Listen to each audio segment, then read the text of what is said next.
UP board के कक्षा 10वीं के सभी विद्यार्थी ध्यान दें।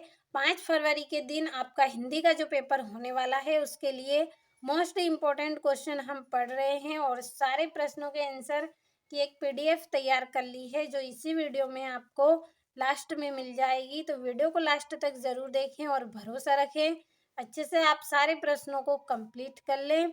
तो चलिए बिना किसी देरी के हम हमारे पहले प्रश्न की ओर बढ़ते हैं। तो ये आपका पहला प्रश्न है, नेताजी की मूर्ति पर चश्मा कौन लगाता था? तो कौन लगाता था? कैप्टन चश्मे वाला। दूसरा है, दूध का दूध और पानी का क्या अर्थ है? तो सही न्याय करना। तीसरा है, साना साना हाथ जोड़ी रचना किसकी है? तो शिव प्रसाद मिश्र की रचना है। चौथा है, रीतिकाल की समय सीमा मानी गई है तो कितनी मानी गई है? सन 1643 से 1843 तक मानी गई है। पांचवा है, युगधारा किसकी रचना है? तो किसकी रचना है? नागार्जुन की रचना है।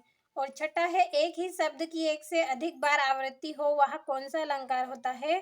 तो पुनरुक्ति प्रकाश अलंकार होता है। तो यहाँ से आप सारे सही विकल्पों का अच्छे से स्क्रीनशॉट लें और भरोसा रखकर आप सारे प्रश्नों को अच्छे से कंप्लीट कर लें।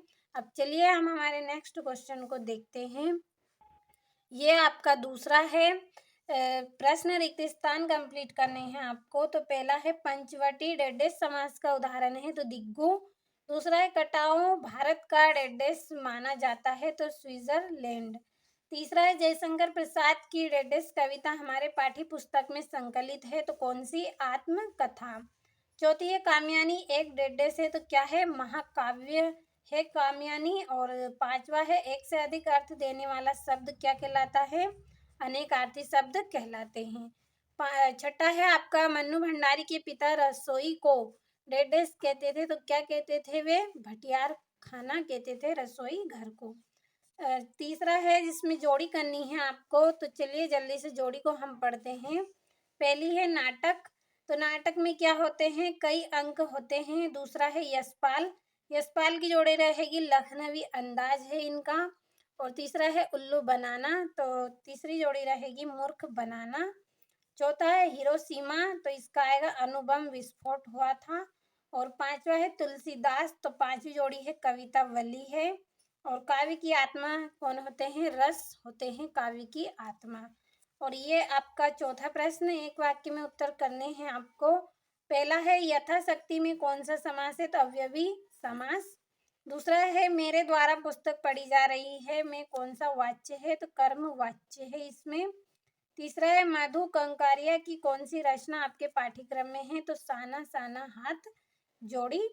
और चौथा है, श्री कृष्ण ने किसकी मर्यादा का पालन नहीं किया है? तो प्रेम की मर्यादा का पालन नहीं किया।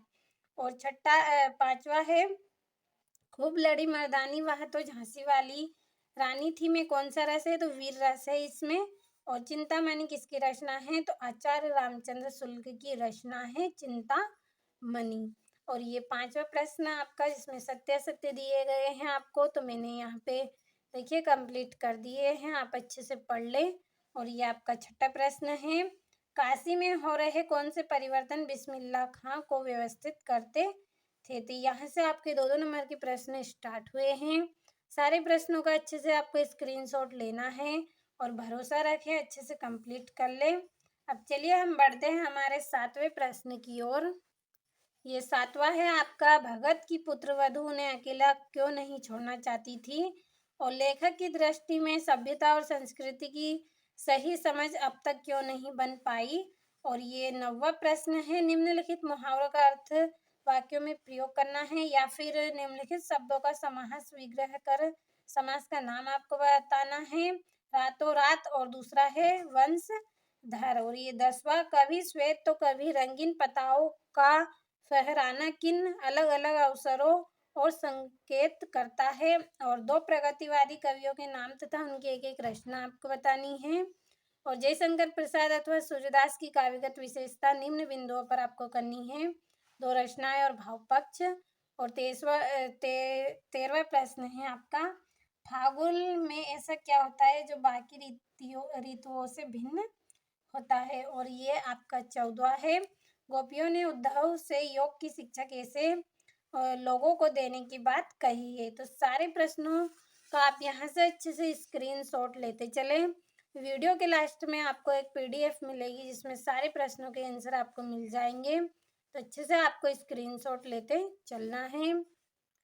ये आपका 15वां प्रश्न है, 16वां और ये 17वां और 18वें प्रश्न में आपको गद्यांश दिया गया है जिसके संदर्भ प्रसंग व्याख्या करनी है 3 नंबर का।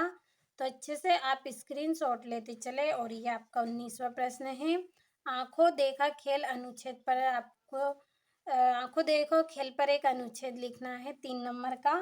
और ये 20वां प्रश्न है, इसमें भी संदर्भ प्रसंग व्याख्या करनी है आपको, तो अच्छे से आप कंप्लीट करते चले। और ये यहाँ से और ये 21वां प्रश्न है जिसमें आपको एक आवेदन पत्र करना है 4 नंबर का। और ये 22वां किसी एक विषय पे आपको निबंध लिखना है। और ये 23वां अपठित गद्यांश दिया गया है आपको 4 नंबर का। तो सारे प्रश्नों का आपने अच्छे से स्क्रीनशॉट लिया होगा, तो अच्छे से आप कंप्लीट कर लें। और ये इसका 8वां और यहाँ से 7वां और ये 8वां प्रश्न है, सॉरी 8वां है। और ये आपके 8वां प्रश्न, तो अच्छे से आपको कंप्लीट कर लेना है सारे प्रश्नों को है। और ये आपका 14वां प्रश्न है और ये इसका 8वां और ये यहाँ से और ये 16वां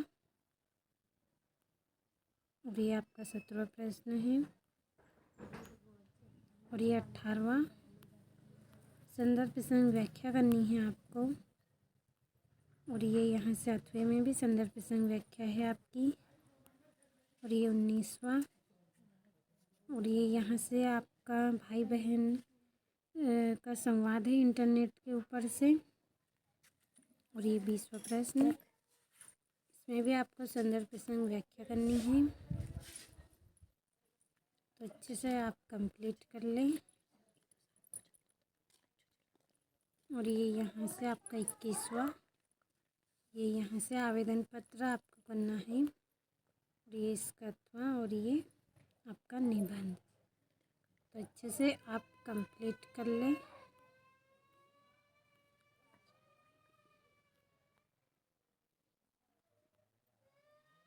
और ये यहाँ से भी